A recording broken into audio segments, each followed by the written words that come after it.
kader buldun, gece ben çekmene atmaya gerek.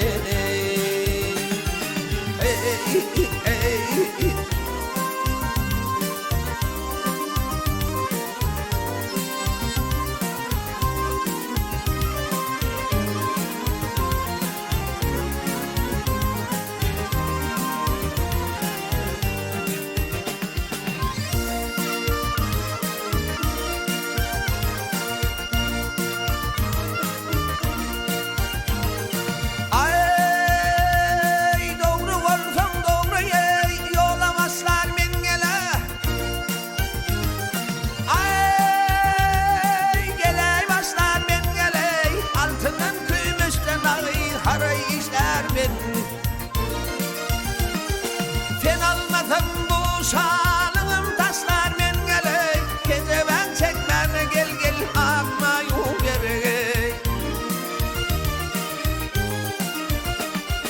Şah Abbas Haydar 60'tır yaşım, ay ay gele gel yaşım geley, bir yaman sevdağa ağır düşüptür bu başım. Her gündüz fikrim ey, ey, ey. Ah geceler düşün, gece ben çekmene ey akmaya gerek.